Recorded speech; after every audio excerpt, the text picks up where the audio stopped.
अस्सलामुअलैकुम बिस्मिल्लाहिर्रहमानिर्रहीम। शुरू अल्लाह के नाम से जो बड़ा मेहरबान और सब पर मेहरबान है। आज क्या पकाए में बनाएंगे ऐसा मज़ेदार और ज़बरदस्त सा मसाला जो दाल और सब्जी से लेकर दही बड़े चाट और पकोड़ों तक में आपके काम आएगा। तो फिर आइए इसे शुरू करते हैं। इस मसाले को बनाना बेहद आसान और आपके किचन में दस्तयाब चीज़ों से ही है। तो फिर इसके लिए आपने ले लेना है बिल्कुल हम वज़न सौंफ, हम वज़न ज़ीरा और हम वज़न धनिया। इसके साथ साथ आप लेंगे 1 टीस्पून अजवाइन, गरम होता है इसलिए थोड़ा कम इस्तेमाल करना है। और अपने टेस्ट के अकॉर्डिंग आपने इसमें हस्बे ज़रूरत ऐड करनी है लाल मिर्चें।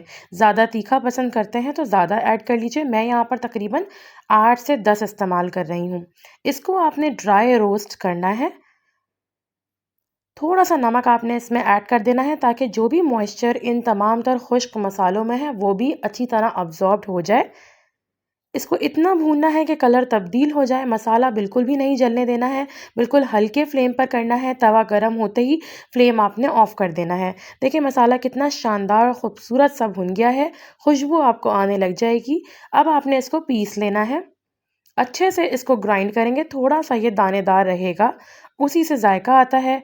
आपका मज़ेदार सा चाट का दही बड़ों का मसाला यहाँ पर रेडी है। इसे हम रूम टेम्परेचर में किसी भी एयर टाइट कंटेनर में रखेंगे।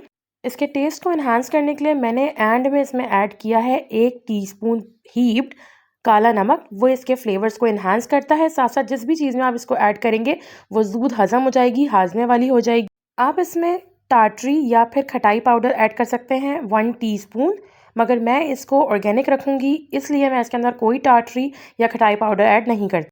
वीडियो पसंद आई हो, कुछ सीखा हो तो इसे लाइक कीजिएगा, शेयर कीजिएगा, चैनल को सब्सक्राइब कीजिएगा। जज़ाकल्लाह खैर।